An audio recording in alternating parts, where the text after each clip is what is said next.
Hello and welcome to the Dragons podcast in association with Riverside Sports Bar. I'm Jamie and joining me as always is Gavin Thomas. How are we, Gav? All good, I hope? Well, yeah, I'm surviving. I discovered that a 50-year-old man playing against a university team isn't a great idea. But you are retired though, yeah? I'm fully retired. Yeah, I have You're played fully two full retired. matches now in 2 weeks. Yeah, this retirement still isn't going well for you, Gav, at all, is it? No, it's not worked out Okay, the way I planned. no, it's definitely not. So we have another special guest for you this week by popular demand from our listeners.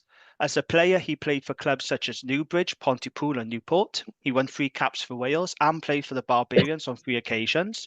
He coached the Dragons between 2005 and 2011 and has held coaching positions at clubs such as Sale, Bedford, Saracens, Gloucester, Harlequins and Wasps. He is currently head coach at English Championship team Ampthill, and he has recently returned to the Dragons as a consultant. He's a popular figure with many Dragon supporters. Welcome to the pod, Paul Turner. How are we doing, Paul? Good, boys. You okay? Very well. We're delighted that you're able to join us. We've had a lot of requests from our listeners asking, can you get Paul on? Can you get Paul on? So I'm delighted that you've joined us. You're very popular with supporters still, Paul. Thank you. Thanks. Not a problem at all. Right, let's start off then with a game on Sunday afternoon. So Dragons narrowly losing to the Lions 23-19. Now, Paul, you was there at Rodney Parade. I saw you there. You was just a couple of rows behind me, actually. You was there watching it. It was another spirited performance by the Dragons, but sadly, it was another missed opportunity, wasn't it? What was your take on that game on Sunday?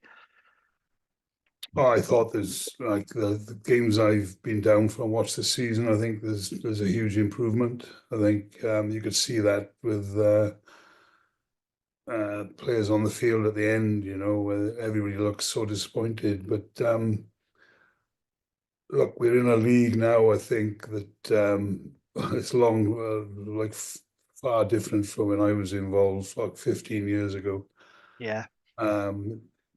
With just the competition, I suppose. You know, you've got 4 Super Rugby sides. You know, we actually played Transvaal today. You know, and like we played Northern Transvaal on another week. We played Western Province on another week, and we played Natal Sharks last week. And you're in a league with like 2 very good Scottish sides, 4 Super Irish sides, and 2 very good Italian sides. This is lot different from when I was involved, you know, and we actually at that time we punched above our weight. At that time we used to beat the Munsters and the Leinsters on Friday nights down at the parade, and you know, the Scottish clubs we always used to beat on regular occasions, you know. So yeah, things have changed. So yeah, disappointment today, but a real improvement from this time last season. It's just getting over the line, really. That, you know, there were reasons. I thought we matched the Lions today. I think we matched them in most facets of the game, and it was nip and tuck right until the end. You know, I think you know, we took a point away from it, but there were occasions in the game where we could have probably gone on and won, similar to last week against Sharks. So yeah, look, I can see like physically today we weren't second best physically, and I thought, you know, probably, you know, we probably left a few points on the table, which probably ended with the result, you know. So and same as last week. So, you know, I think there's just a great improvement at the moment. Yeah, absolutely. And Tane Basham was excellent, wasn't he? In front of Warren Gatland, 2 tries. Can you see him getting back in the Wales squad, Paul?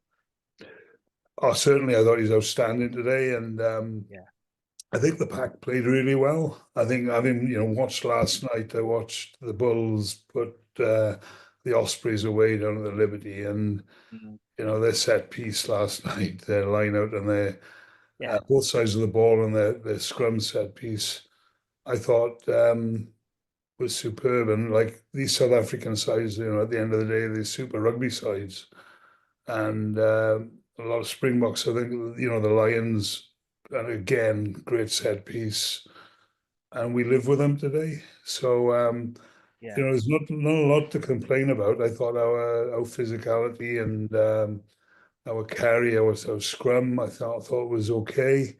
Our lineup was very good today, and Yeah.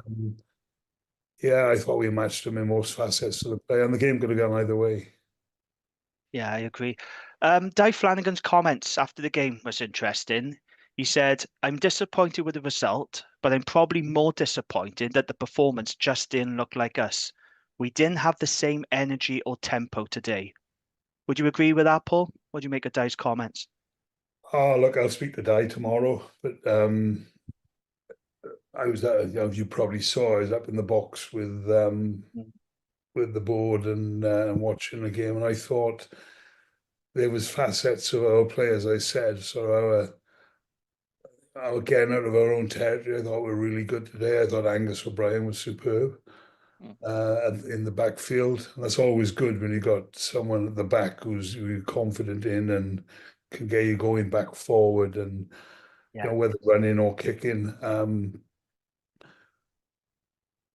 Look, I think it just came down to missed chances, really, and what would have normally happened. It's happened before, even in my time. Near the end of the game, they had a line out near our line, and they'd have probably taken a bonus point away from us. yes. And they didn't. They showed a bit of respect actually by kicking the ball off at the end rather than just slotting the three. Mm. So look, it was something missed. It may be just part of a stage of our development at the moment.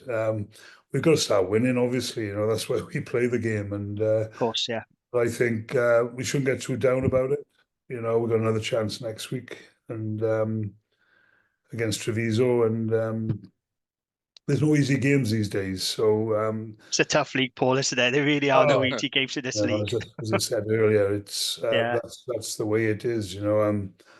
I'm in a league at the moment with I'm in the championship with Ampthill, and you watch the Premiership. It's a tough league. There isn't a lot of jeopardy in the league, mind. So you yeah, can keep on um, winning, or you can keep on getting beat. But like you've got to change something somewhere. And I think we've done. We've had a good summer. I think. Ironically, we probably won a game against the Ospreys, which we were on the point of losing, and the last two we probably lost, and the games we probably could have yeah. won. It's really ironic, isn't it? I think the biggest improvements I've seen from the Dragons this season, Paul, is our defence and our physicality. We look much stronger now. Our pack as well. We're really giving it to the opposition physicality. Physical. We are pretty matching them now, aren't we? I think that's one of the biggest differences I've noticed from last season, especially. Would you agree with that? Well, to do that against South African sides, it will take some doing, and I thought Yeah. today we were more than a match. But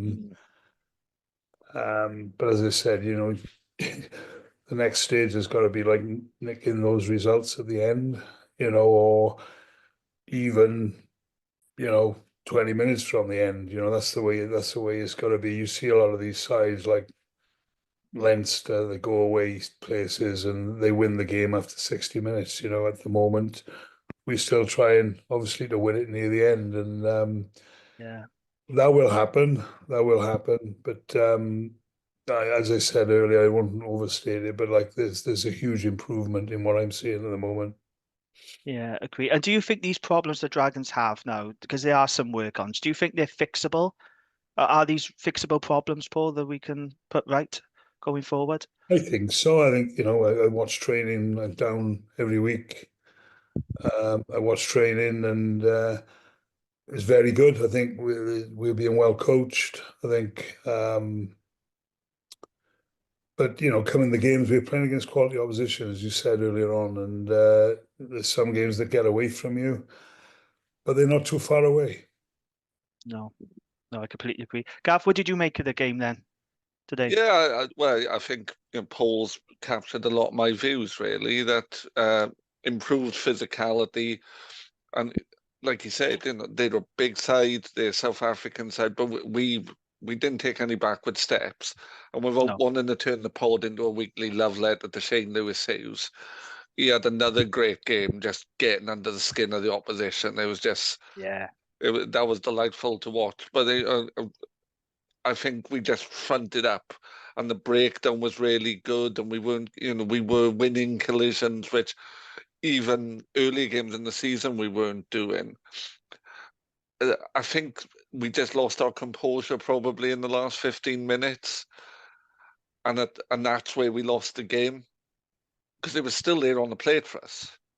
But yeah, we were in the game all the way through yeah, it. absolutely. And I think with a couple of missed kicks, one of which Will Reed's was kickable. I say that as somebody who's never kicked points in my life, but It looked yeah, kickable. it Yeah, looked I know what you mean. Yeah, it looked kickable.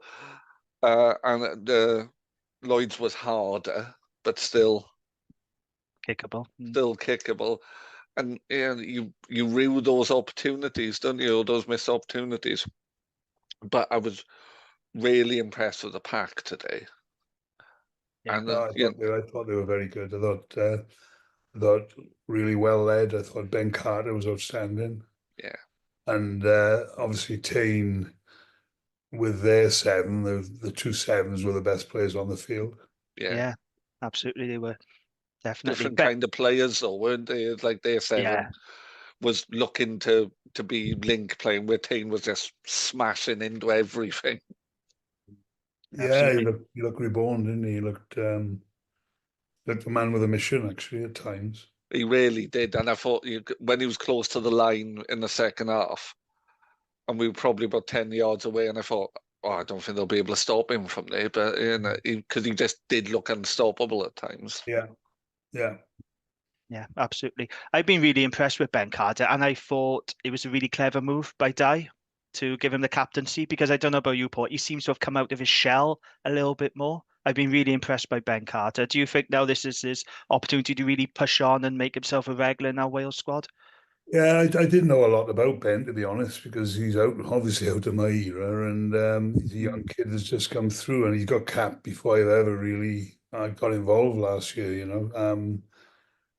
But like his all-round game is just very good. Defensively carried a lot, and his line out is top notch. I thought Brody did really well. I thought some of Brody's play today. Obviously he's a local boy, like Ben, just come to the fore, and you can just sense everybody wants Brody to do well at the moment. So like some of Brody's throwing was very good today, which obviously went a lot to Ben, and they were difficult throws. They threw a lot to middle and back a lot. Yeah. So against a very good sort of Lions line out as well. Yeah, we spoke on this pod. We think Brody's a bolter for the Wales squad in the autumn, because he's really stepped up in the absence of Elliot D, and he's getting week in, week out rugby, unlike some of the other hookers in Wales. So I think he's got a good chance, hasn't he, Paul? That's what we want, isn't it? That's what we want guys to. Warren was there today, and John Humphreys. So you never know. Yeah, absolutely. I think he's been the best Welsh hooker this season so far. I think that's fair. Yeah. He's played every game. He's played solidly. Today there was a couple of times we had a few rolling mauls, and clearly I had a different view because I was watching on TV rather than yourself, and it was more the other side of the stadium to your seat, Jamie. And he was really controlling that rolling maul, and I think he was unlucky not to score from that one that Tane eventually did score from. But for a young lad, he's got a lot of nous about him. Oh, he's a good kid. He's a good kid. Yeah, like he's diligent and he wants to do well. You can tell that every time I see him in Ystrad Mynach. He's always you can see the need and the want is there.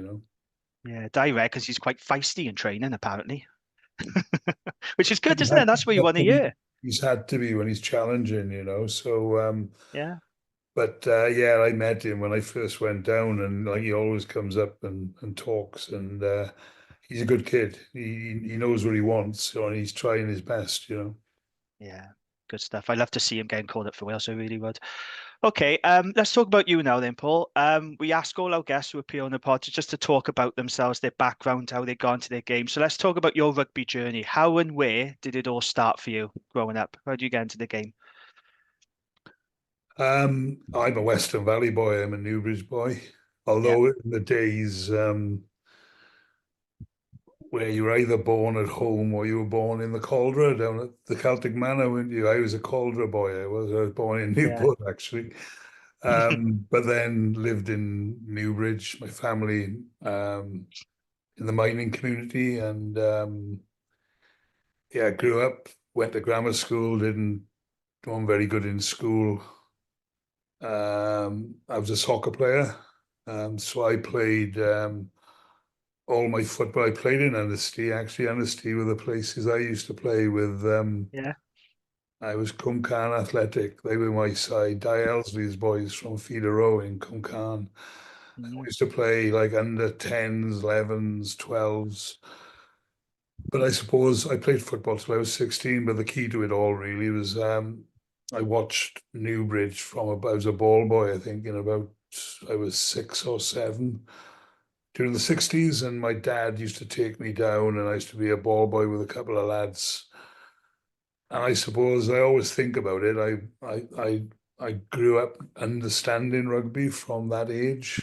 I kept on playing soccer, and then I played rugby in grammar school. I went to Newby's Grammar School. I remember my coach in grammar school, my PE teacher was a guy called Chris Padfield. And my first year, my under-11s, my coach was Jeff Squire, who played for Wales via Newport and Pontypool and became a British Lion. So I can always remember that as a kid. Yeah. And yeah, look, it was an era of first class and second class sides. Rugby was fervent in the valleys. All the way from Ebervale to Abertillery to Newbridge to Crosskeys to Newport to Pontypool. It was great times for us kids. We were all Monmouthshire blue. We wanted to play for our club, or we wanted to play first class or second class. And we wanted to play for Monmouthshire. Never ever thought to play for Wales, but that was the real goal, the pot of gold that you never ever thought you'd get, No. So yeah, I started with I think when I was 17, it was Newbridge, I was Newbridge Youth. I went to Crumlin, which was my very first side, and I had a great time there for 2 years. And then I think I played briefly over at Pontypool from Crumlin, and then I settled at my home club, which was Newbridge, and yeah, that's where it all started really, and had some great years there. Ended. I saw my first spell at Newbridge. I was captain in I think 83, 84. But I captained a lot of my heroes that were, your Dennis Hughes, your Tony Brownings from years before, Clive Davis and Paul Evans, who was there as well. I ended up captain there, and that was my first spell in Newbridge. Left to go to Newport at the time, and Charlie Faulkner and Spike Watkins, a great friend of mine, who spent the time there. And then I think I ended going to London. I think I went to London Welsh briefly, then came back to Newbridge. Unfortunately, got capped in '89, and then spent a bit of time back in Newport. And in '92, I left, and I've been in England ever since, really, with Sale and then Bedford. And then I retired and been coaching ever since. So yeah, that was my playing career, really. I was lucky enough to see you play on a number of occasions, Paul, for both Newbridge and for Newport. And my dad, who was a Tredegar player and a tight head, so didn't really understand the backs a huge amount, but he would say, well, if Turner was West Walian, he'd have had about 20 caps. I look back at it, and I certainly wasn't consistent enough. Probably.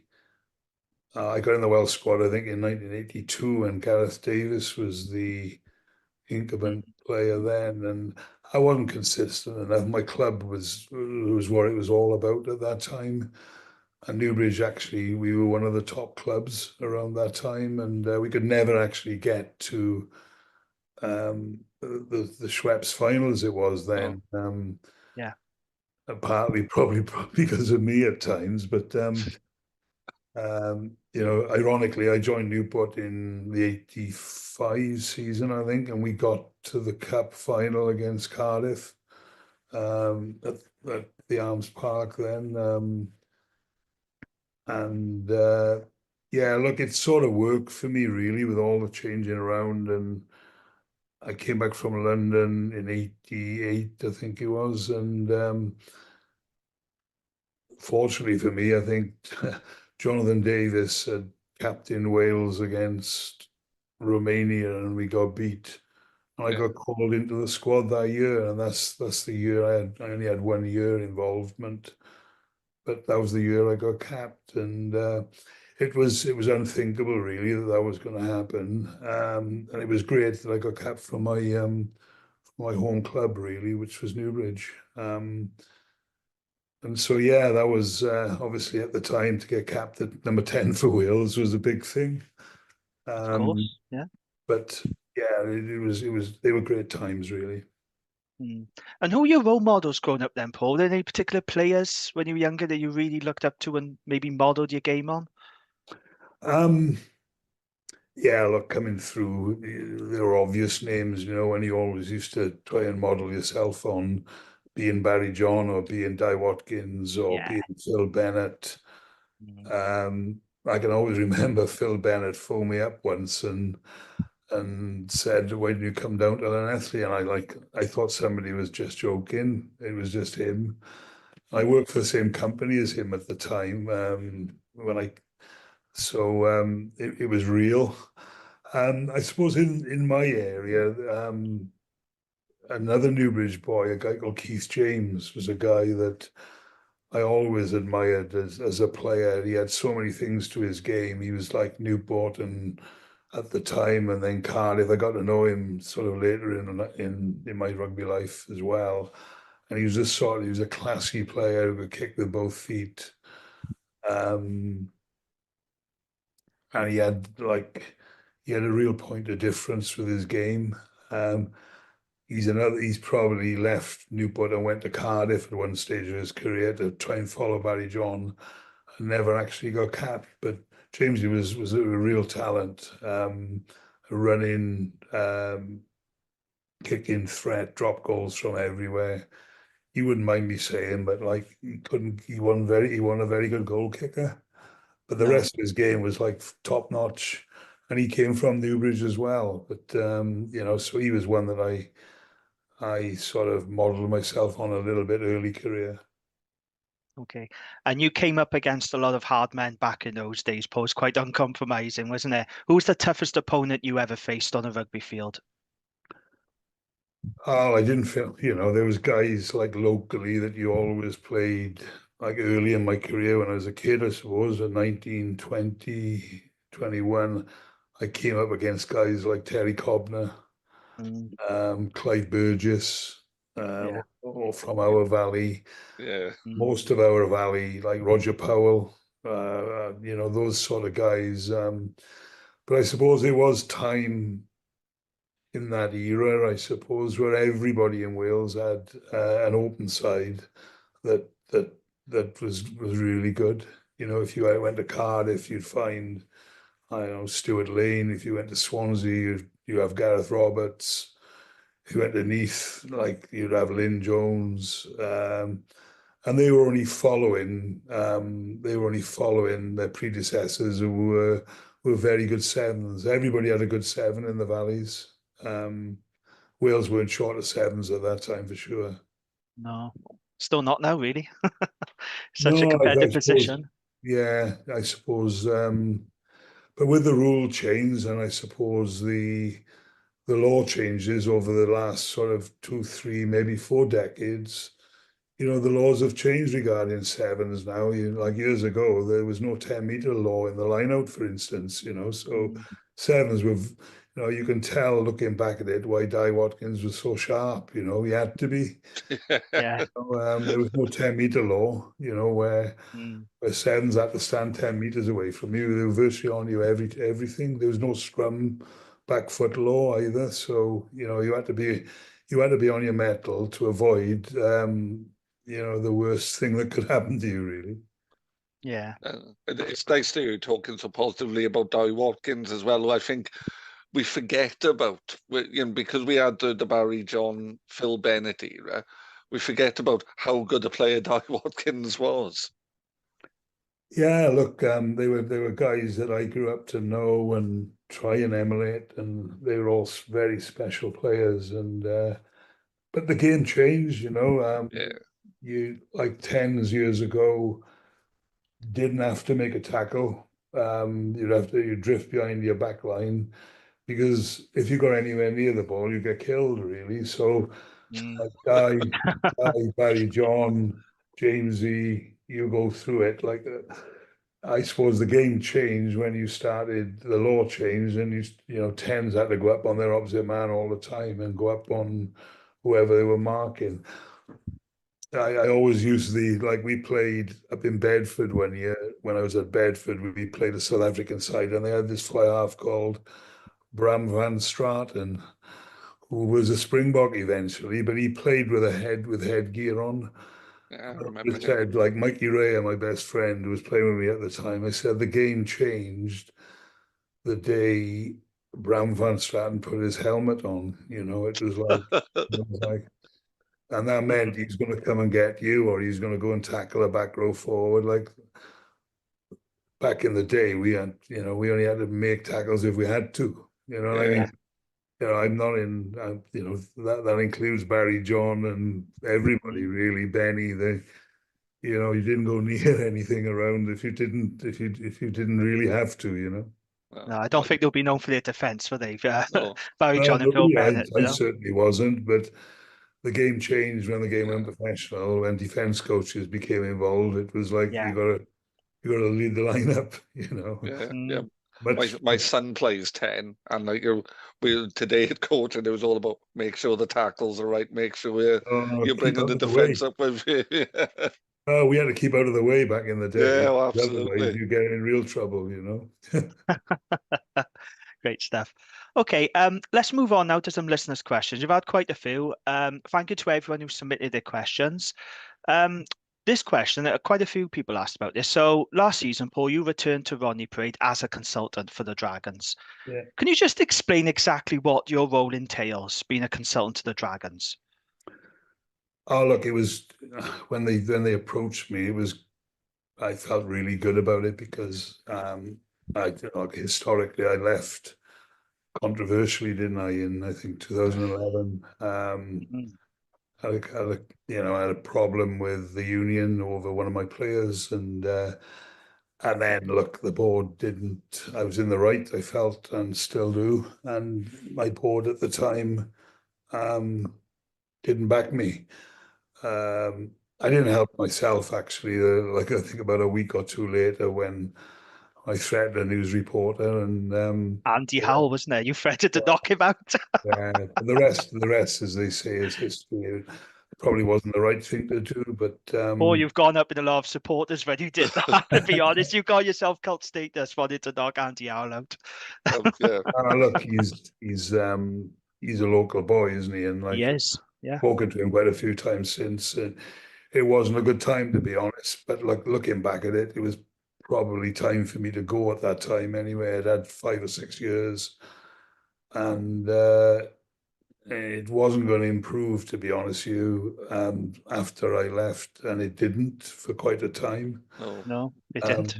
No, I don't think it's ever go back to where it was, to be honest, Paul. But well, it's starting to. I think you've got new owners now. You've got a new board and a new ground, obviously.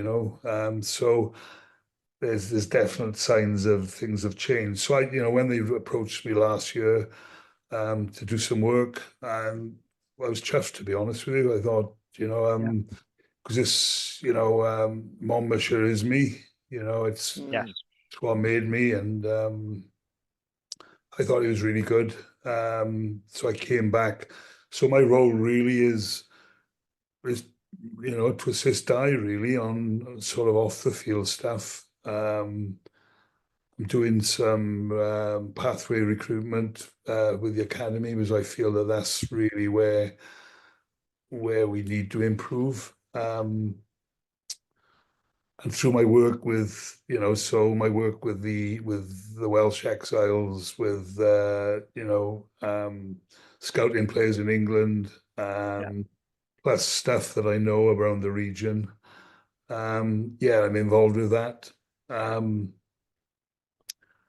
obviously supporting the pathway to get us better at that level. Mm. And So do you ever advise Di? Sorry, Paul. Do you ever give advice to Di as well? Do you, about certain players? Give from a coaching point of view, do you try and assist him, because he is a young coach just learning on the job, isn't he? Do you ever offer that sort of coaching advice to him? Yeah, well, it's recruitment these days isn't about now; it's about the last sort of year, really, because recruitment for your following season starts around about November, December. So all that's been done. Yeah, like I helped Di with some of the current players that are there now, and it's ongoing. So they'll start again pretty soon. So yeah, I speak to Di about that quite regular. But there came a time, virtually at the end of last season, where we'd finished our recruitment, So it's a little bit difficult, because I'm doing some recruitment with my club as well. So I'm probably talking to the same agents that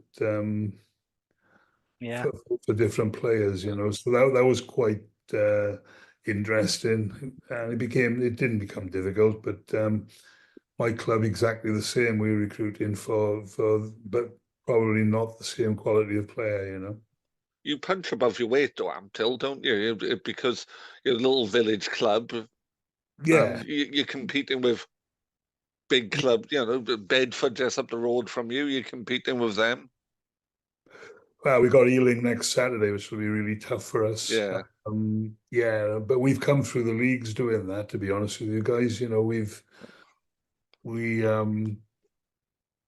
came through the leagues beating the likes of Moseley and Coventry, and the south of England clubs, like, I suppose, Plymouth, and you get over to Bristol and Clifton. A lot of these clubs, by the way, all of a sudden they're being supported by some of the major clubs in the area, like Bath, Bristol, and Exeter. So the whole scenery has changed, I suppose, in junior clubs these days. My club have come through the leagues.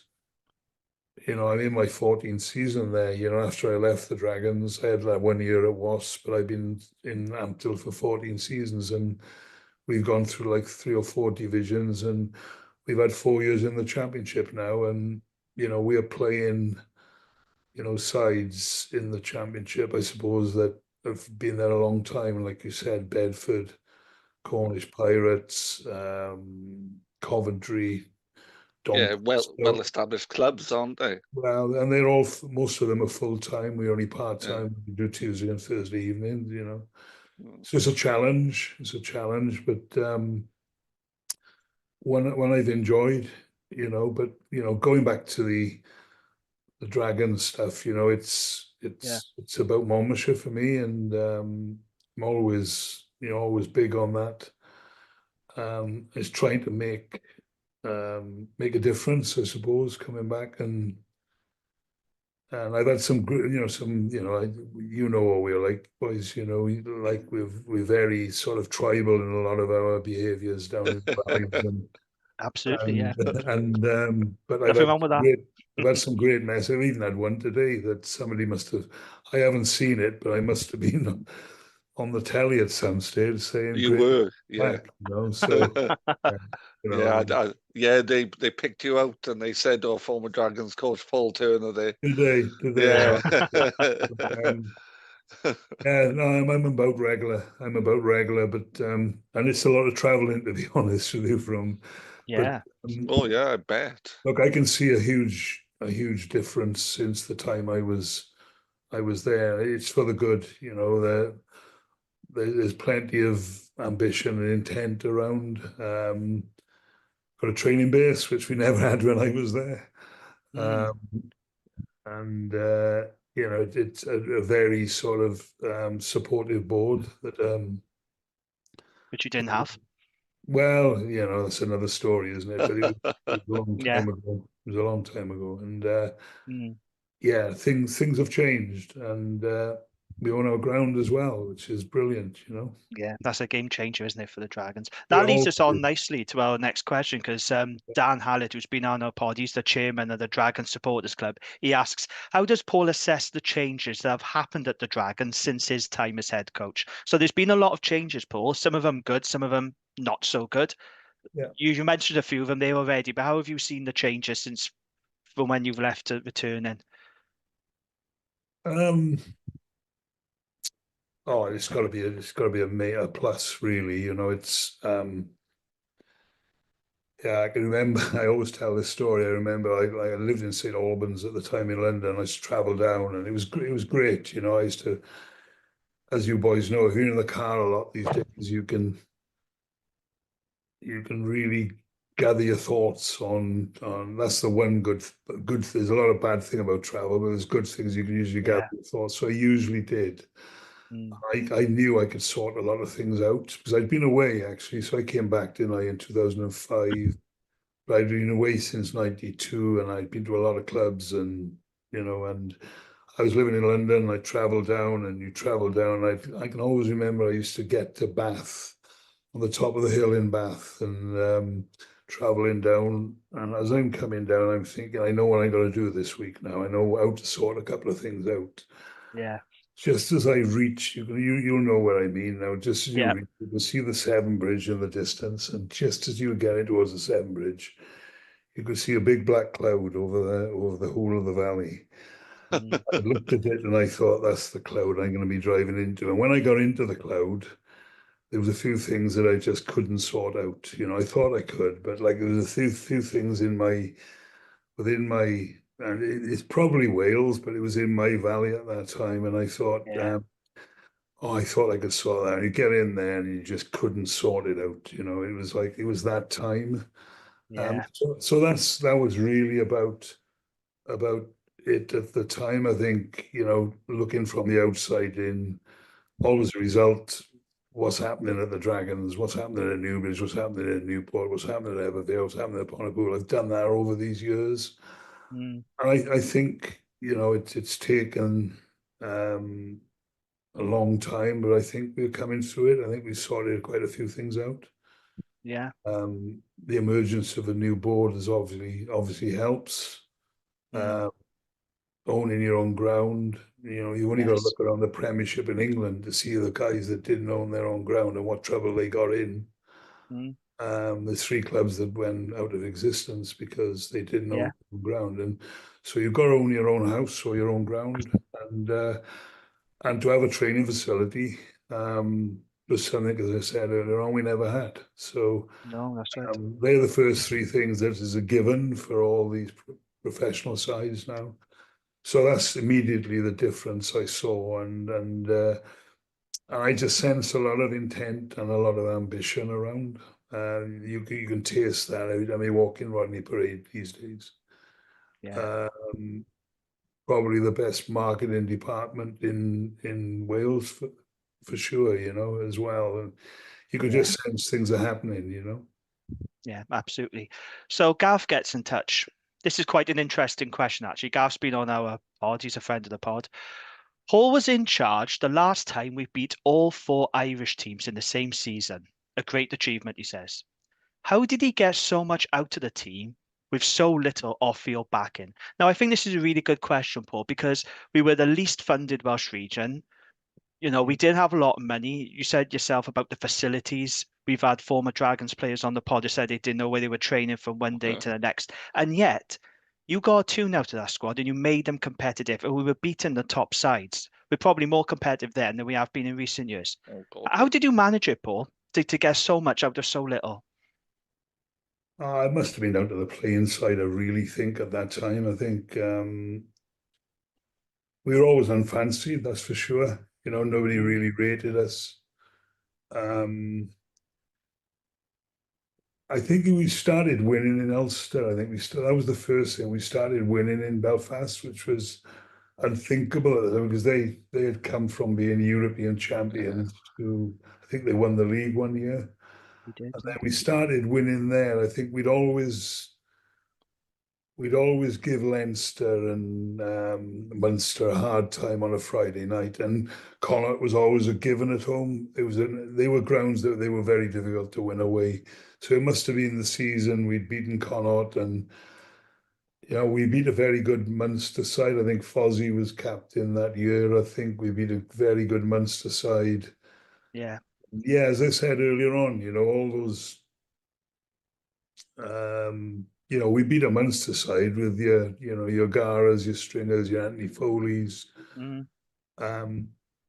I think the things that changed for me with all those sides over there, like especially sides like Ulster, and to a certain extent now with Connacht, their budgets changed dramatically. Like over a season or two, as the Scottish budgets have changed dramatically. Or Glasgow's a place we used to go to and win on Friday nights up there, and I think was it Falkirk or Partick Thistle or It was. Yeah, you played the football ground, didn't they? Yeah. Yeah. It Edinburgh was Fir Park, wasn't it? Partick we Thistle's used to ground. win up there, and look, they were punching above your weight stories because budget-wise, we were still probably nowhere near the Irish clubs, maybe the Scottish, but I thought it was a playing thing. I think at that time we had some real good players. Yeah. I think guys at that time, Luke Charteris, Chav had a couple of seasons with us, didn't he? And I thought Colin Jarvis was outstanding the years he was with us. Yeah. We had quite a few Welsh internationals with us at that time. So yeah, they were really good times. They probably weren't sustainable because everybody kept on season by season getting better. Yeah. We had a couple of seasons, didn't we, where say Cardiff had like 4 or 5 like retired All Blacks playing for them. Scarlet's similar. Ospreys had Philo, Justin Marshall, and all that, and we had to try and match that. We didn't quite have the finance to do that, but I think I brought Tommy Willis in one year, the ex All Black, and he was he brought him in as captain. I remember that. And from the other Canes, wasn't it? Yeah, so we tried our best, but I don't think I can answer the question, but we certainly punched above our weight during that era. I think people give you more respect now, though, Paul, when they look back. Maybe not at the time, but I think people look back now and they can see how competitive we were with so little. And when we look at the results of the Dragons nowadays, we kind of think, well, why can't we be as competitive now as we were then? I definitely think you have gone up in a lot of people's estimations for what you achieved with so little. I mean, imagine if you did have a healthy budget of around 6-7 million, the things you could have achieved. It must be frustrating to know that, isn't it? Proud of what you achieved, but frustrating. A little bit, Jamie, but like even at the time, I had good coaches as well. I had, Lee Jones was great for me at that time. He's my forwards coach, and Danny Wilson came in as well after Lee.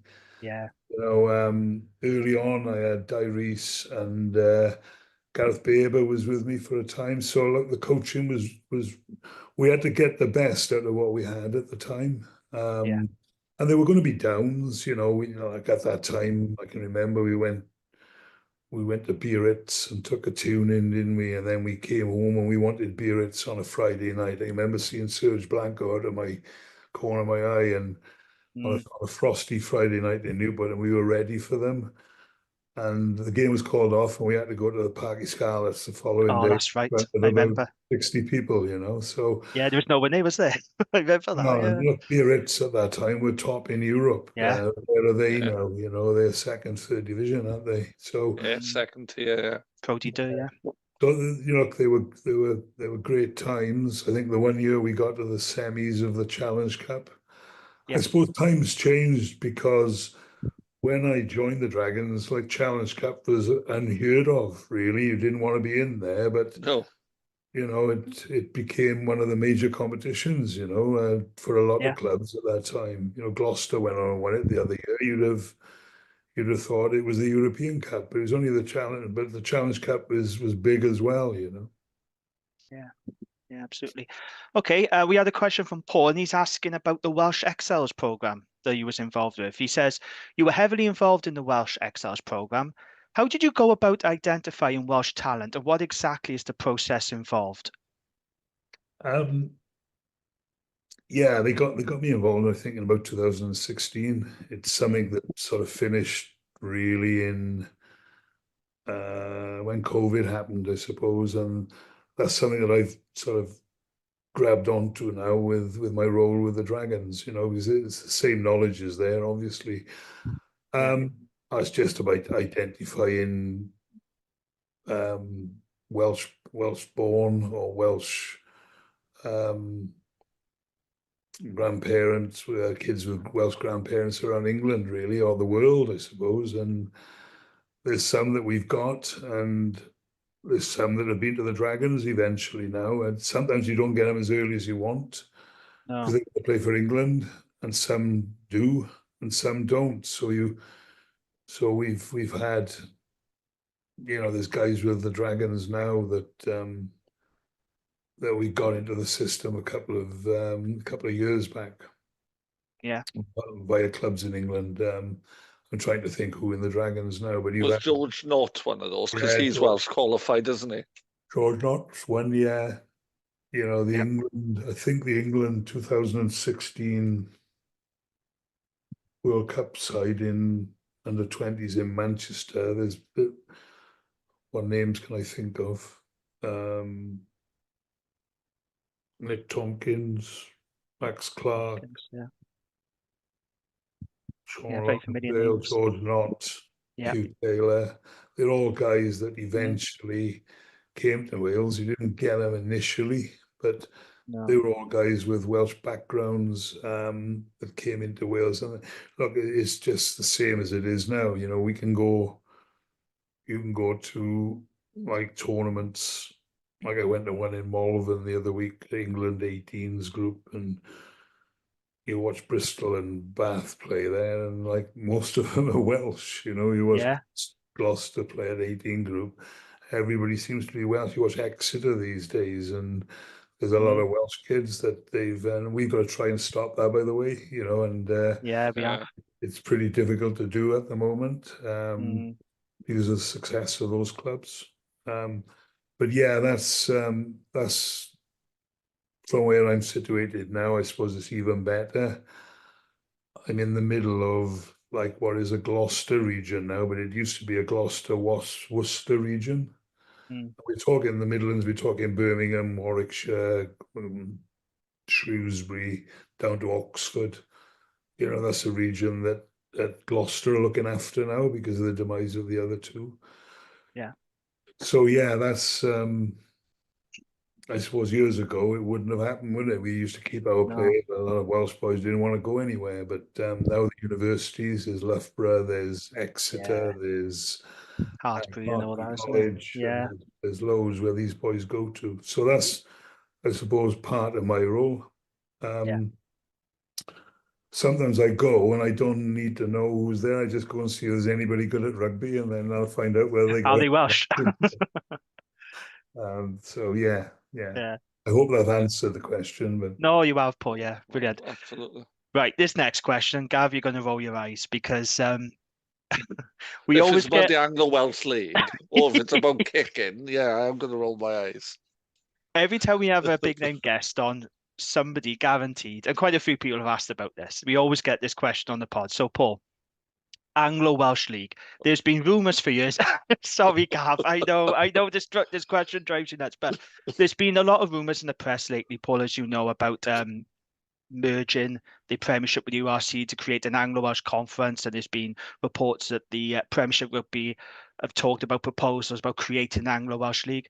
Paul, are you in favour of an Anglo-Welsh League? What's your thoughts on it? Do Wales need more Anglo-Welsh fixtures? Does Welsh Rugby need more Anglo-Welsh? What's your thoughts on it? huge, yeah, definitely. You think so? Yeah. Definitely, but Look, I grew up in it, didn't I? You know, all our best Yeah, fixtures in Newbridge or Newport was Bristol, Bath, and Gloucester. Like yeah, Exeter at the time, I think we put 60 points on Exeter one season with Newbridge, but they were like a second or third division side. The answer is yes. Yeah, we need it. In fact, at this moment in time, like the RFU have got huge problems with their 10 clubs who are they going to give a lot more money to, and they're going to defund or underfund the championship clubs, which everybody's up in arms about at the moment. So yeah. I can see um, something happening in the next year, I would have thought. Mm. And I don't know who it would be, you know, whether it would be like an Anglo-Welsh Cup, which I know they did try, didn't they, back? We had that, yeah. Yeah, and what clubs would be involved. I suppose the difference would be in the game is regional since 2005 now. So would it be the clubs, the new league clubs in the first division? Who would they play against? Would it be the championship clubs in England? I think that's something that the championship clubs certainly would look at in England. But then you're missing the big clubs, aren't you? You're missing the Gloucesters, the Baths, the Bristols, who, Mm. by rights, you know, our clubs used to play. You know, because I suppose they all think they've got a big product with Premier Rugby in England. The difficulty they've got, Premier clubs in England, is that when they go into Europe at the moment, like it's pretty tough for them Yeah. because of the French clubs who are probably working on a budget of twice, three times some of those English clubs, you know, and the other thing obviously is how much the 10 clubs in England are in debt. Yeah. And Do you that's think there'll be changes then, Paul? You can see changes there's down the line. got to be some form of change, you know, at all levels at the moment, because it's not sustainable in England No. with the debt that the clubs are in. They lost three clubs, and there's rumours there's another couple that are in trouble. Mm. So something's got to happen, and I don't know what it is. I suppose in a way, all I look at the moment is my club. Yeah. Well, I was going to ask you about that, Paul. All clubs in England have received an email from the RFU asking if they're intending to apply for Tier 2. My club that plays a Tier 12, I think we might not be applying, but is that something your ambition for Ampthill to play in the new Tier 2? Well, yeah, most definitely. But Yeah. as you say, a lot of clubs are. There's three clubs that have been that have gone to the wall that have been asked as well, and I'm not sure that's right. You No. know, who owe a lot of money. You know, so Oh, two but of them owned by the same man as well. yeah, yeah. Well, look, our division at the moment is 12. Mm. Um, there's talk of non-relegation and one club coming up, and that club could be anybody like I don't know, there's Rams, there's what side's the top of that league at the moment? Division 2, or no, Division 1. Division One, Yeah, I'm trying to National think One, who's isn't it? yeah. Yeah, there's some good clubs there that could come up. So that'd be number 13.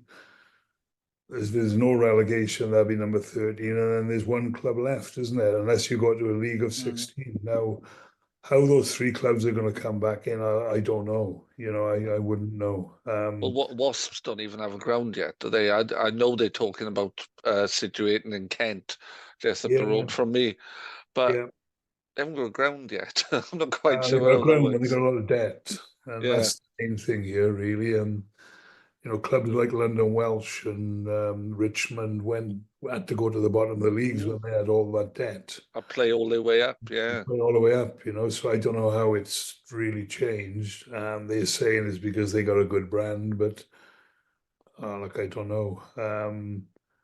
I suppose I'm concerned with my club have got no debt at all. You know, and you know, we survive on crowds and and you know, someone who a benefactor really, like, and there's a lot of clubs in the division do that as well. But you know, we've had since COVID, we went into the division and we had, you know, 500,000, 600,000 from the funds from the union to run our business help. Yeah. And that was deducted to 130 grand over the last 4 years. So we've lost so much money. And actually it will drive your benefactors away. Yeah. So look, what's happening at the moment is probably a lot of conjecture, and with the RFU, they're not coming to the table at the moment. So Anglo-Welsh could be something in the foreseeable future.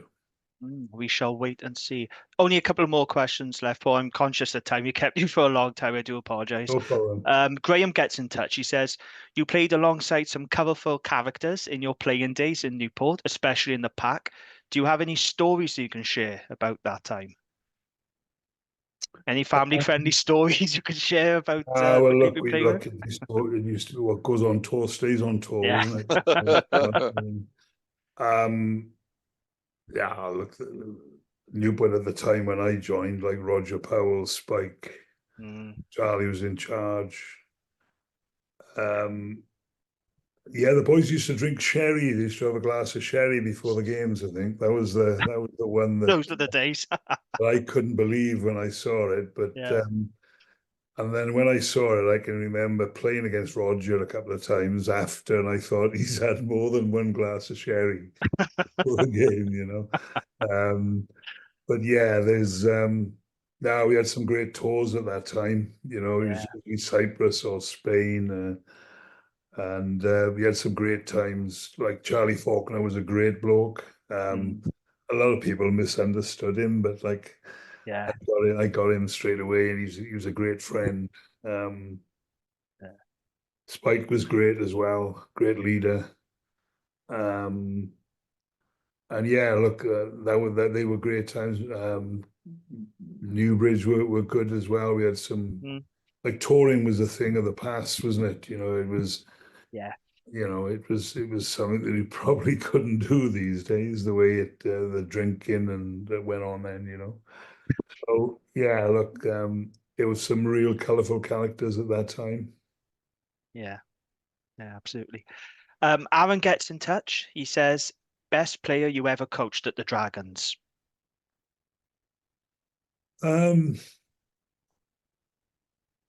Well, some of the players who were good, like you didn't have to coach really. You know, guys like Jarvis came and he did his own thing. Jarvis was, yeah, he's so like, good for I us, had him wasn't he? right at the end. He was injured. Jarvis was all, you know, where he used to get over the ball at that time, he just used to get assaulted all the time. And I wouldn't have done anything with Colin Jarvis regard coaching. But I suppose guys who were very good players, guys like I thought Sweeney was a very good player. He grew up actually. Kerry Sweeney he wasn't a kicker because he never really kicked in school. He was told not to kick in school, and then he came to us, you know, and played for his country. And I thought he was a great distributor, decision maker. The one thing that a goal kicker as well. The one thing he probably lacked, you know, was kicking at the time, and I mean, you know, positional kicking and all that. But Kerry would play in today's game quite easily. Kevin Morgan, another one. Gareth Wyatt, those guys that I had in the Dragons. Jason Foster, I thought. Well, I played with Jason when he joined us from Bedford. And when I joined the Dragons, Jason was captain. I thought Jason was a remarkable player. Luke Charteris, Rhys Thomas, all those guys at the time were great value. In terms of, you know, looking back on what you did, Paul, what's the proudest moment in terms of rugby? You've had a long career. You know, you've been a player. You've been a coach. What's the thing you're most proud of? I suppose playing for my country would have been the main one. I never expected to, but I must have hit some good form at some time in my career, and it was that season, I think, in '89, and I fortunately got on the field as a replacement, and then got a couple of caps starting, albeit in Paris, and then my final cap was against England at Cardiff, and I didn't play again after that. I didn't get dropped, but I didn't play again, because the following season started and I wasn't involved then. Yeah. But they had to be the playing, representing my club, Newbridge, and it was always, as a kid, I was always told you can't go down there down to the townies. But actually, when I finally went down there, I quite enjoyed playing for Newport. It was a big club, which is why we didn't like them from where I came from, But playing for Newport was something that I was proud of, because it was a club I always used to go and watch as a kid as well. Back in the days of Barbarians, London Welsh on Saturdays, I used to always go down and watch Newport. And then playing for the Barbarians as well, via Newbridge, and Newport was very good for me. So yeah, they were good. They were great playing times. The enjoyment, I suppose, of playing at that time, it was a different era to the way it is now. And then coaching, really, I started with Newport, and I've been in England now for 32 years altogether. Albeit the 5 years back at the Dragons at that time, but. I've been to some places in England, and I've got some great friends around England. Whether it's London or up north in Manchester with my time at Sale. Yeah. And Gloucester. I've spent a bit of time at Gloucester as well. So, yeah, I suppose rugby will always be about who you meet and about the company you keep. So that's been a real big thing. And it's great to come back home now, actually. And I've been to a few clubs like Abu Vale and Pontypool and Newport in my time back, and seeing people that I met years ago. So that's a good thing as well. You're saying about Ampthill, so you can't quite see this, but this is my proudest rugby possession. This is an Ampthill tie that I got playing against a vets team from your club who toured down with us about 12, 13 years ago. And whenever I wear it, it's Paul Turner's club. I always make a point of saying that. It's strange, really. Ampthill was somewhere where I saw years ago, and Ampthill always had the biggest junior section in the East Midlands, still has. And I never thought at that time that I'd be spending sort of 14 years of my life there, so yeah. Brilliant. I'm conscious we kept you for a very long time. I do apologize for that, Paul. Just want to thank you so much for joining us. It's much appreciated. Best of luck with Ampthill and Dragons for the rest of the season. Thank you, guys. Thanks. It means a lot. It's good to be back trying to support Monmouthshire, really, which is the Dragons. Absolutely. And we appreciate it hugely. Okay, so there you go. That was Paul Turner. Great coach and a great bloke, Gav, wasn't he?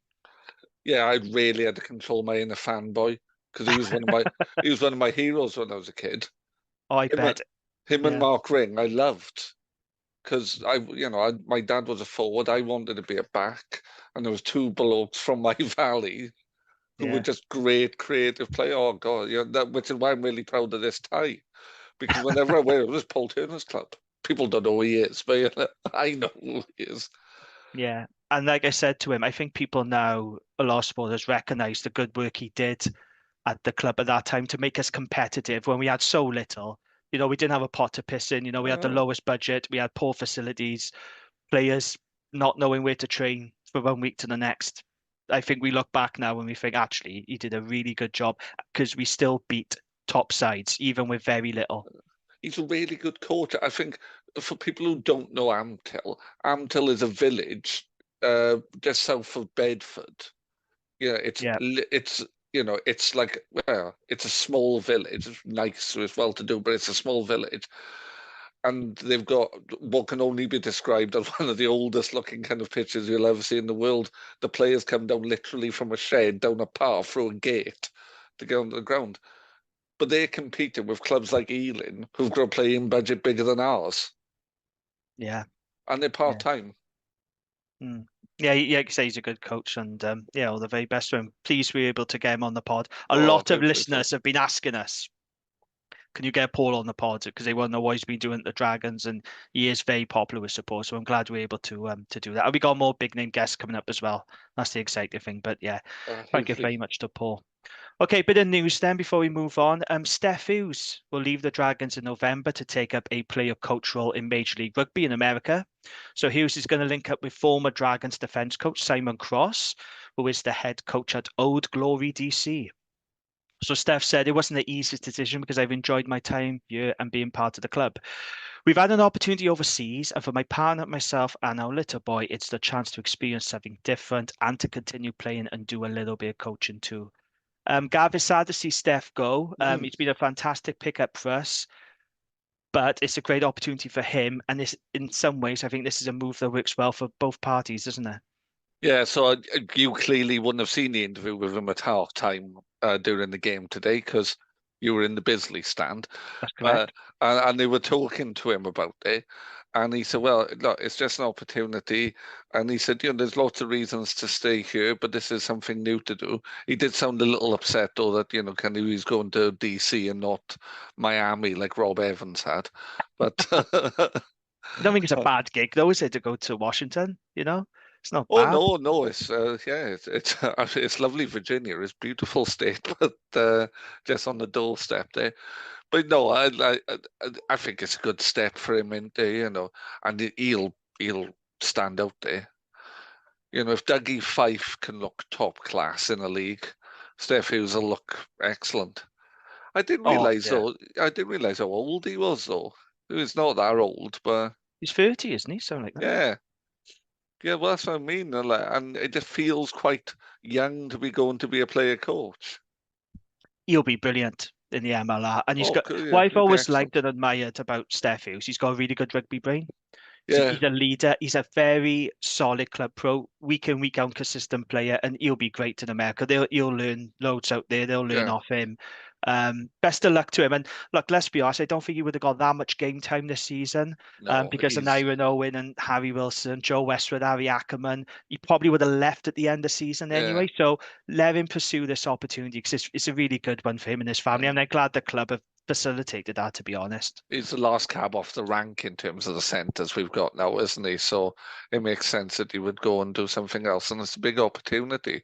And you're right, there'll be boys playing rugby with him without the US college system who will benefit so much from his experience of playing in, a very different rugby culture. Yeah. Oh, absolutely. And you could, we picked him up on a short-term deal. We had an injury crisis in the centre, and he ended up captaining the club, being one of our best players, and he's brought on the likes of Nyron Owen, Joe Westwood, isn't he, and Harry Ackerman. So good on him. I hope he does well. It's sad in some ways, but I think it's a brilliant opportunity for him and his family, and I think it's the right decision for the club to let him go now and then pursue that dream. So I'm not shifting my supporting away from Nola Gold in the MLR, though, even though he's there, but. See, I don't watch much American rugby. The stuff I have watched, I haven't been impressed with the standard of it, if I'm being brutally honest. The standard's poor. But there are a few Dragons players now playing in the MLR. You got Ben Fry, you got Hugh Taylor, you got Rob Evans. I think Carl Mayer is also. Remember him? He used to play for Ampthill. So I think he's playing in America as well. I think there's quite a few. If I did a bit of digging, I'd probably. Rob Evans and Hugh Taylor are both from Miami. Did I say Ben Fry as well? Yeah.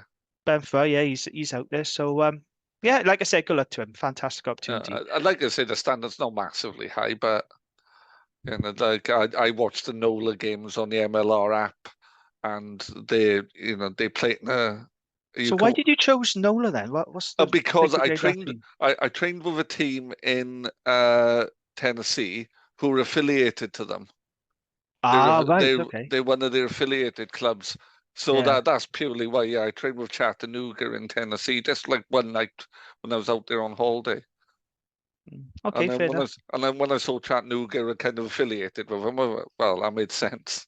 In other news then, Dragons assigned Ospreys prop Cameron Jones on loan after we suffered an injury crisis at Loosehead. So Martinez was our only fit Loosehead. But credit to the Ospreys. Thank you to Toby Booth for lending us one of their props desperately needed. Jones came on the field today after 56 minutes against the Lions. I thought he did all right. And I'll tell you something, mind, I haven't seen him close up. He's a big guy, Gav. He's pretty big. That first scrummage, he learned a lesson. Where he literally got folded into by his opposite number. But there was a couple of calls that went against it, which I thought was unlucky, actually, because he was complaining that the tighter was pulling him down, because he was signalling to the officials, going, he's pulling me down, and you could see it. That's what he did. What he did, he shifted his bind, but not enough to be illegal. But and I was really quite skillful from the tight head, because he's just shifted his bind enough and just brought his elbow in, at which point he just folded right in on himself. He didn't stand a chance, like. But I understand what he was saying, but it was on the the wider end of legal, but it was legal. But he looks a tidy player. He's very highly thought of at the Ospreys. I know that Toby Booth is. He signed a new deal, I think, back in May, so there's no chance of Dragons signing him long. He's playing for Swansea. He's playing for Swansea predominantly. But he has played for the Cheetahs in South Africa as well. He went on loan to the Cheetahs, so he has got experience against scrummaging against South African packs. I don't think he looked bad, but that first scrum, I was a bit like, oh, well, welcome to the party, pal. Yeah, he is a young prop. We have to bear that in mind. You know, I'm just thankful the Ospreys lent us a prop, to be honest, because we're in dire straits there. So yeah. That's that news then, Cam Jones. Okay, Gav, time for your Gwent Rugby roundup. What's the latest? Right, so a fairly full round of fixtures from the weekend. So if we start in Super Rugby Cymru, Newport lost 28-30 points at home to Llandovery. Pontypool went away to Carmarthen Quins and lost 41-31. But Ebervale won 31-16 at home to RGC. So currently, Cardiff are top. Ebervale are second. Same record, played 5 with 4 wins. Newport are in third, and Pontypool are in 6. There's some strange results in the Super Rugby Cymru, isn't there? Do you find that there's some of these results? Llandovery have lost a couple of players, so they're weaker than they were. And Cardiff have strengthened considerably. Okay.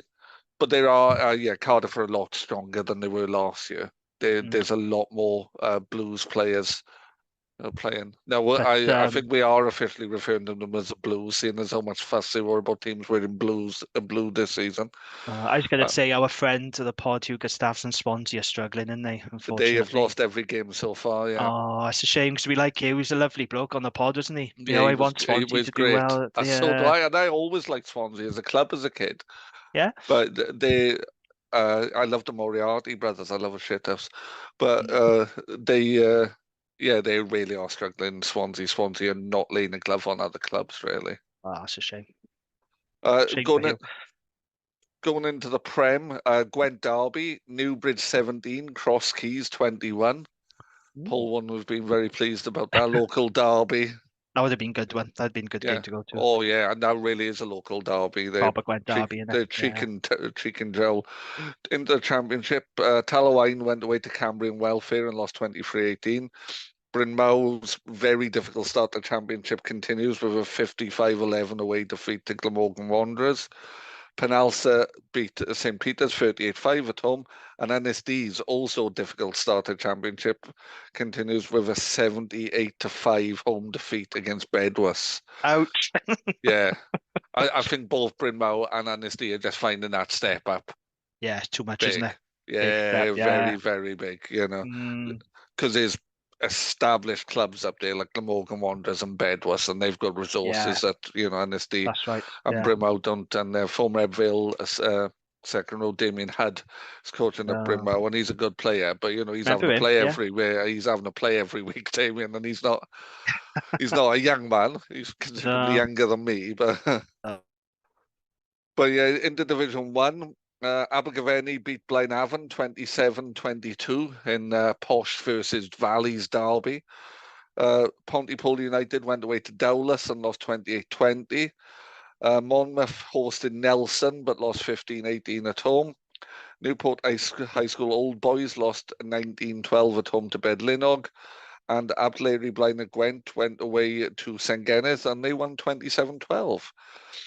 Division 2, Blackwood beat Garndiffe 47-22. Cwmbran beat Caldicot 2015. Pill Harriers beat Abercarn 18-15. Risca lost at home 18-23 to Blaenau. And in what sounds a cracking game, Ask beat Croeso Ceiliog 32-31. Into Division 3, Nanty Glow 21, Killian 31, New Panteg 18, Fleur-de-Lis 20. Horrible day for Abertwsog as they lost 71-0 away to Newport Saracens. That's a tough one. Yeah, you wouldn't want to be on the end of that. Oakdale 14, Chepstow 32, and Rumney 33, Machen 24. Into Division 4. And a bit of a worrying trend now, Jamie, because there's some postponements, and I'm assuming these weren't weather-related, but player availability. Oh, if there were other things, please let me know. But Betters and Pontefraith and Gwynyfed and Bedwellty were all postponed. Llanelwedd 21, Fordside 16. RTB Ebervale 38, Crumlin 31. Whitehead 19, Crickhowell 33. Then more cancellations in Division 5, Haverfordwest versus Derry and Tredegar Ironsides versus Westmorn, postponed. I know Westmorn have had a very difficult start of the season. Yeah. But Abersychan 15, Beaufort 22, Blackwood Stars 33, Hartridge High School Old Boys 20. And what I reckon was quite a forwards battle, Magor 3, Hollybush 5. And then into Division 6A, Brynifil 27, Old Tillerian 17, Cwmcarn United 0, and our friends at New Tredegar 83. Ooh. So, as much as I understand why they've been dropped down, I do feel for the other clubs in that league. Yeah. Because they're all, that's their second 70-point plus win in the league. Good luck to them, though, obviously. Oh, yeah, fair play to them, yeah. Yeah, absolutely. And then into Division 6B, Sully Sports 5, St Julian's High School Old Boys 57. But one result that isn't our region, but I wanted to bring it up anyway from Division 6B, Llanrumney 141, Whitchurch 0. Oh my God, poor Whitchurch, bloody hell. Yes, I would, I've been on the end of nearly 100. I was going to say, what's the heaviest defeat then, Gav, you've been involved in the club game? 98-3. That's painful. I scored a drop goal. Yeah, it was a touring game. We were all a little worse for wear. Really? Yeah. You don't say. Yeah, and I played 10. Which probably tells you everything you need to know about. It does, yeah. So our last bit of news. Yeah. Our friends at the Dragons All-Stars are returning to action after a long layoff since a victory over Llanelli Warriors in September. The All-Stars start their first home fixtures of the season at Eugene Cross Park in Ebervale, the Cineglass Community Stadium, to give it its full title, which is their new home. And they have fixtures with Stafford on the 19th of October and Bolton on the 26th of October, both kicking off at 2:30. Everyone is more than welcome to come along. And this might be my opportunity finally to play at Ebervale, because I've been invited if I want to play for the All-Stars. Excellent. This might be also, get your boots on, Gav.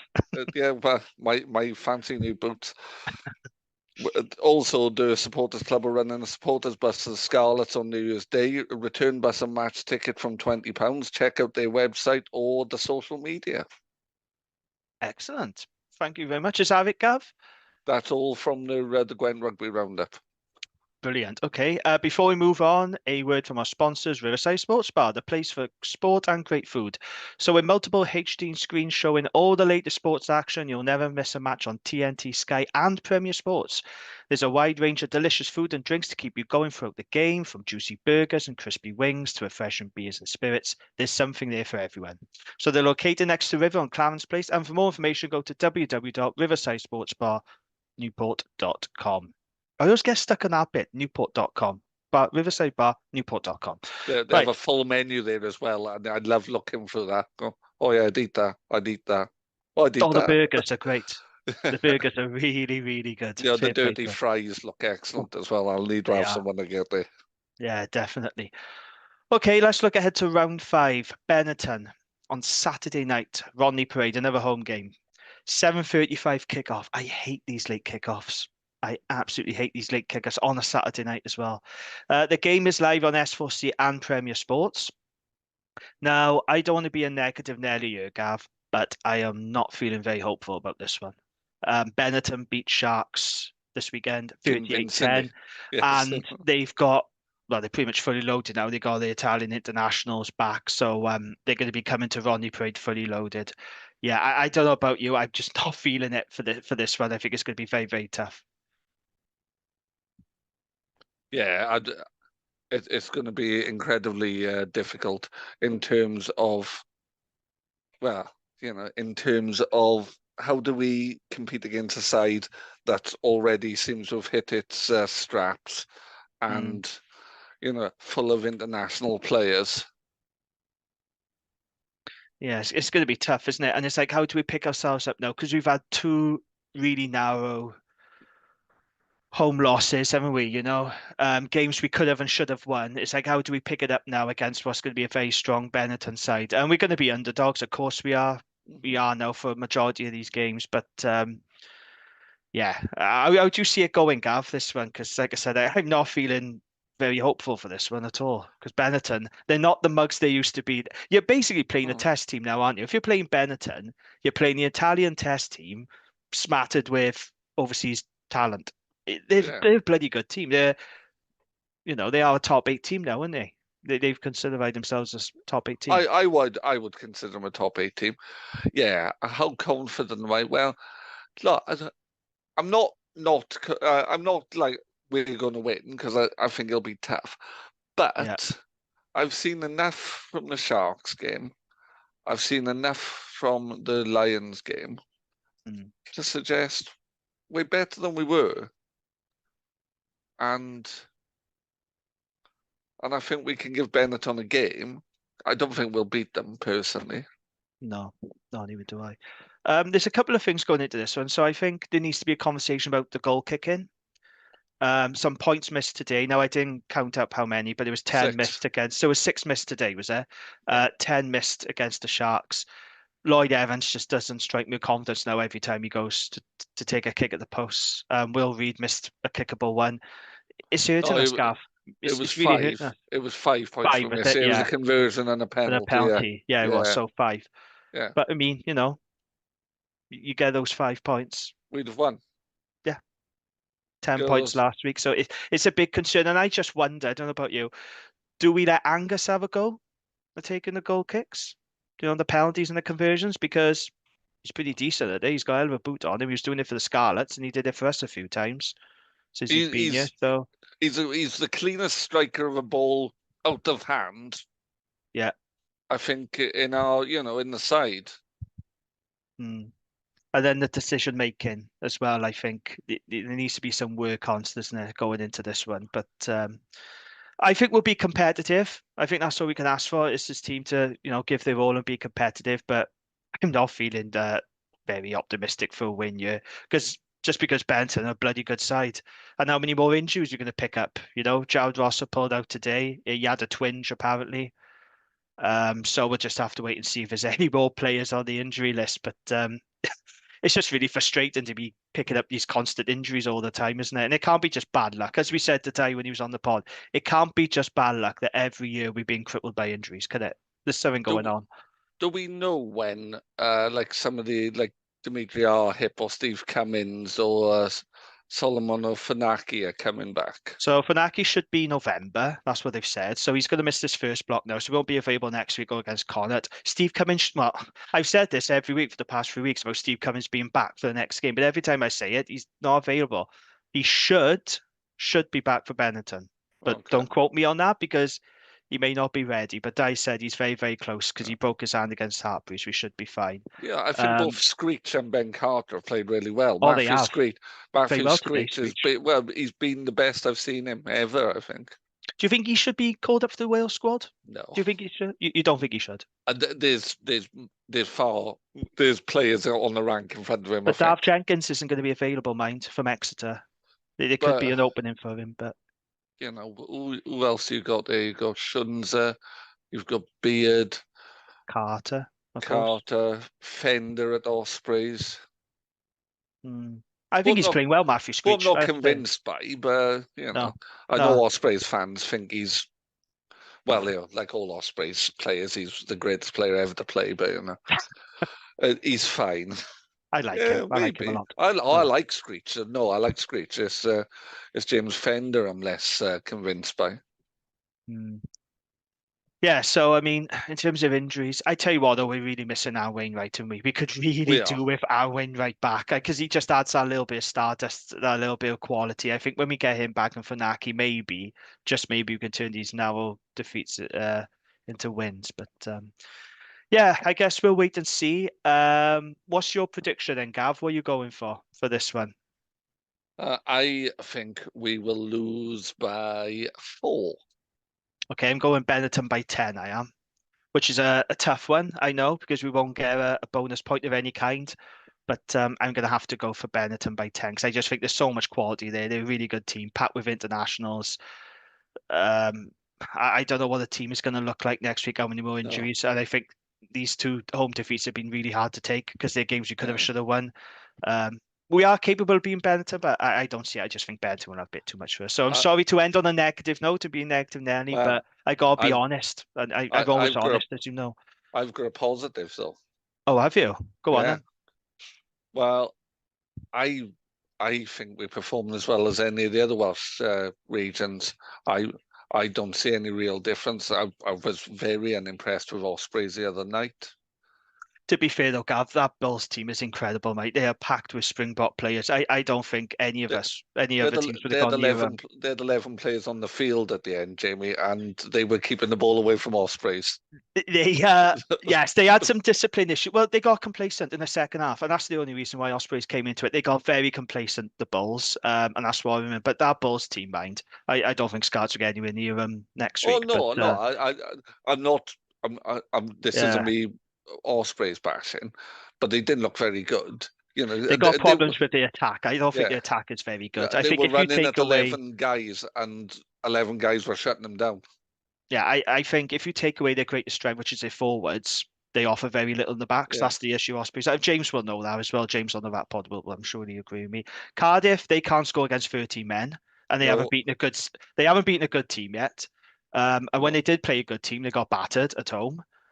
And they couldn't score against 13 men. So they were I don't think for a half against Zebra. Yeah, there's work to do there for Cardiff. Sheedy's not impressing me either, to be quite honest. All this talk about him coming home and getting in the Welsh squad, not seeing it. So I think to be as a better fly-off. Scarlets, they got issues like us, but to be fair, that was a gutsy win when they were down to 13 men. They managed that period very well, whereas Cardiff just looked limited and out of ideas, really.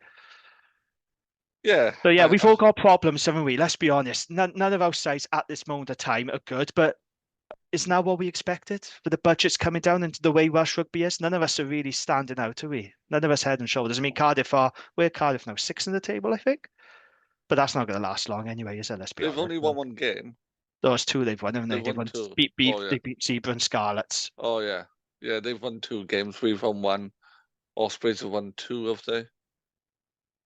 I'm just going to double check the table now, actually.